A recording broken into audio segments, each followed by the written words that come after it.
Tendo dedicado boa parte da sua trajetória como arquiteto a cuidar de museus, a incorporar a tecnologia a museus, a implantar o Museu da Gente Sergipana e tantos outros espaços museais, o arquiteto Ézio Deda não esqueceu da sua terra Simão Dias. Lá também cuidou da memória, lá também implantou um espaço museal com muita tecnologia incorporada. E é sobre o processo de cuidado com a memória de Simão Dias, a sua cidade natal, que nos fala o arquiteto Ézio Deda. Veja, é difícil profetizar na própria terra, né? Então eu saí de Simão Dias com 15 anos, saí de Simão Dias em 91, né?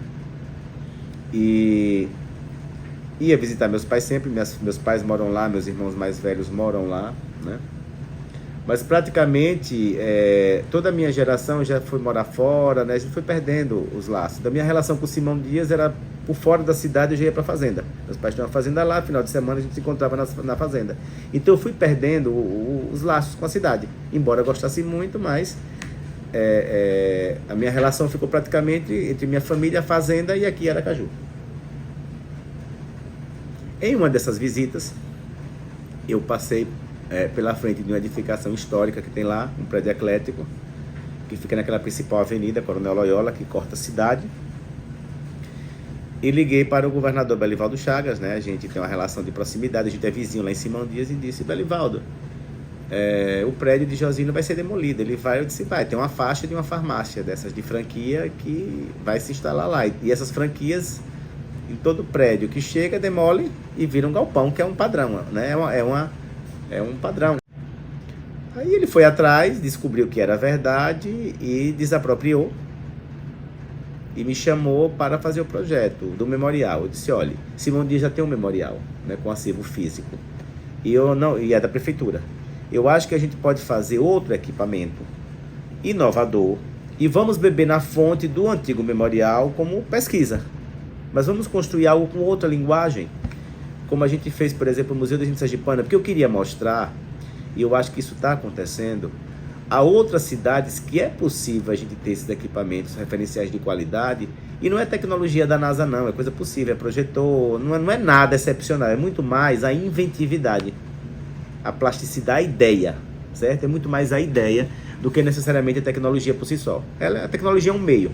Se a tecnologia aparece demais, já não está bom, certo? Ela é um meio, ela é um instrumento para dar essa palatabilidade dos conteúdos, né? E aí ele concordou. Então eu tive liberdade para poder restaurar o prédio, um prédio que estava também em ruínas, centenário, de 1919. E só que uma coisa que me incomodava era que o prédio, ele tinha um terreno, um quintal atrás, que eu tive logo a ideia de fazer um auditório, uma arquitetura nova, contemporânea, em diálogo com a arquitetura antiga. Mas na lateral, a 3 metros ao lado, a gente tinha uma edificação de 1889, 30 anos mais velho do que o prédio que o governo tinha comprado. Só que era da prefeitura, né? E estava servindo como depósito, era o antigo mercado da farinha. Mas eu vi tanto investimento e preocupação de Belivaldo em conseguir desapropriar aquele prédio que eu não quis abordar o outro, porque eu achei que seria um pouco demais. Então eu esperei uma hora estratégica para poder abordar o ingresso do outro no projeto, do outro prédio, né? Então eu comecei a desenvolver a restauração. A obra começou no mês de dezembro de 2021, certo?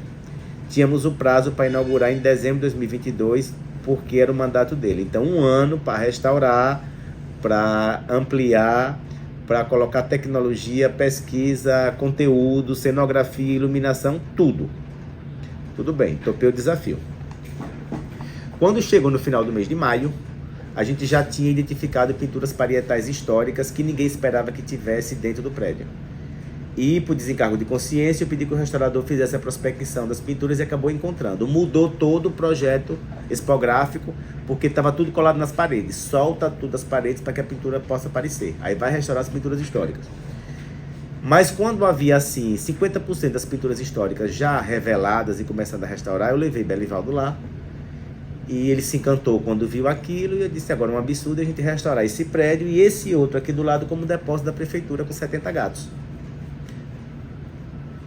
E aí ele olhou para mim e disse, você pensa em fazer o que aí? Eu disse, tá aqui o que eu penso em fazer. Abri o computador e já tinha maquete eletrônica do que eu queria fazer.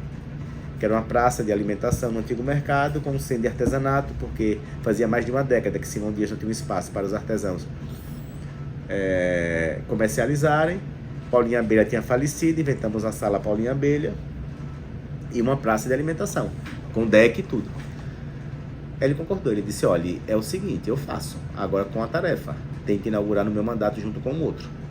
E aí a gente estava falando do final de maio. Eu tinha um mês de junho apenas para fazer os projetos complementares e a obra começou dia 2 de julho. E terminamos as duas no dia 28 de dezembro. Estão lá em pleno funcionamento ambos.